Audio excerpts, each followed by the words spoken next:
All right, guys, this week is going to be one of the deepest weeks that we go out of all the courses. And it's important to do this because what we're going to cover this week is the foundation of everything for identity, creation, belief structures, and really how you create the context for your life.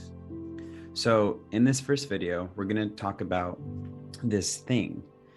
It's who we are at the core. And there are a lot of different names. So whatever resonates with you, go for it. Some call it our soul, some call it our essence, consciousness, God, energy, spirit, and many other names. And obviously, we're not going to dive deep into this, but we think it's important to have an orientation to what you're connecting to during the meditation and what will serve as your foundation for creation. The terms you will most likely hear me use throughout this video, at least, and probably throughout most of the course, if I reference it, is energy, consciousness, essence. But as you hear those, you guys can connect whatever word you want. And from an energetic standpoint, we, as in humans, can now measure the energetic frequency that our bodies emit. Just like we can measure the frequency of the brain waves, which we'll get into, it's the same thing. So to give you an overview of how to think about how this week, this being, this essence, this consciousness, like why are we talking about this and what's the context for how it connects to the rest of the course? So here's a good way to think about it. When you sit down to meditate and you slow your brain waves down, think of it as you connecting to your essence in the present moment. And at the end of that meditation, you're going to stand up as somebody with an identity, which we'll dive into on sessions 3 and 4. And then you're going to aim and pursue what you find most meaningful to you, which is sessions 5 and 6. So that's why we're starting this course with your essence and how to fully connect with yourself, right? Specifically in different forms of meditation. Now, one of the purposes of meditation is to get beyond the thinking mind, which is where we conduct all of our conscious thinking, right? Which is in the neocortex. Through meditation, we can slow our brainwaves down to access the limbic system, which sits below the neocortex, and the cerebellum, which sits below that.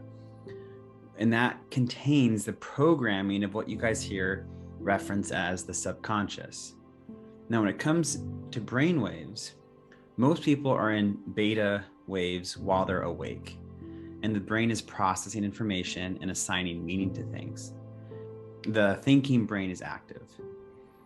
Now, when you limit input from the outer environment, like by closing your eyes, then there's less information for your brain to process.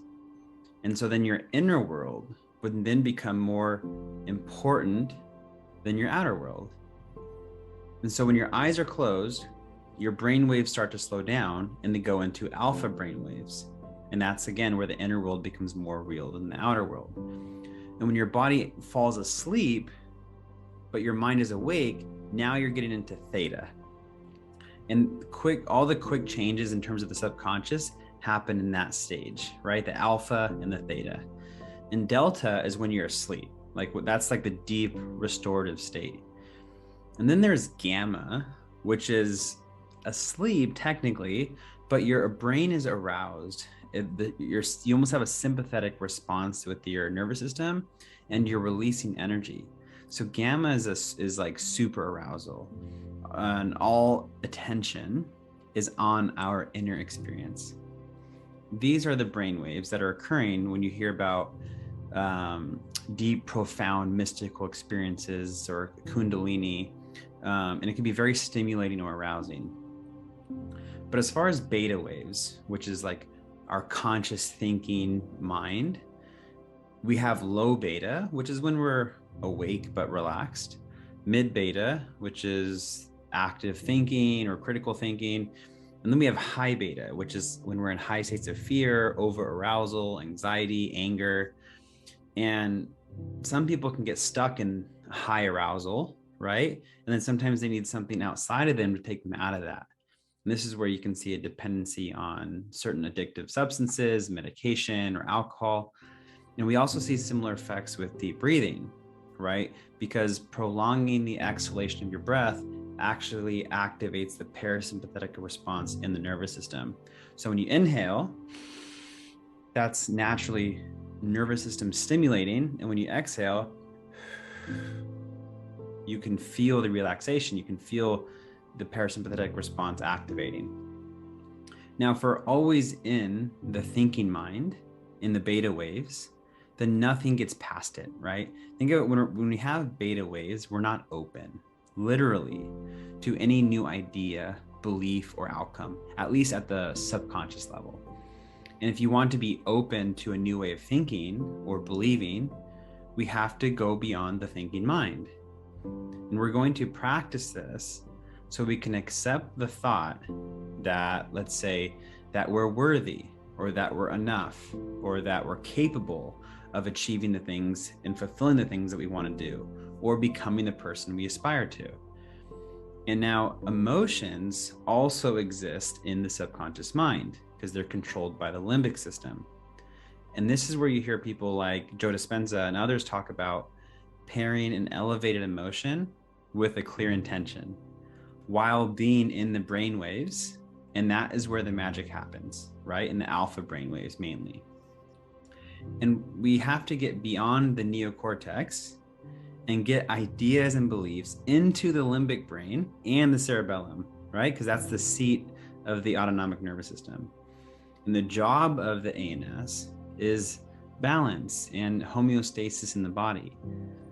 And we don't just want any brainwaves, we want coherent brainwaves. And we want them to be coherent in the brain, and we want those waves to be coherent with our heart, right? The Heart Math Institute has done a ton of research on this. And what happens when you're in a brain-heart coherent state, think of it like an orchestra. Like, how amazing is it when everyone is in rhythm? That's what happens in your body. So when there's this heart-brain coherence, there's a measurable magnetic field around the body. And this field around the body is an energy. And that energy has a specific frequency. And that frequency carries information. And the frequency of energy, which carries information such as your aim, like your intention, your thoughts, your emotions, can actually influence the energetic field. So this is where we hear stories of, you think about someone and they text you, right? When we're connected to ourself in a coherent state, we're connected to the field. And this is where you hear from like an energetic standpoint that we are all one. We are all connected. And when we are disconnected from ourselves and out of coherence, we are disconnected from everyone and everything. So take a second, breathe, aim, feel. Think of that's the sequence. Breathe, right? Use the breath to bring you into coherence. Have a clear aim and try cultivating an elevated emotion. And that is how the process of manifestation works, from the inside out, right? The degree to how much you can influence creation and the greater field is based on how coherent you are, how clear your aim is, and how elevated your emotion is.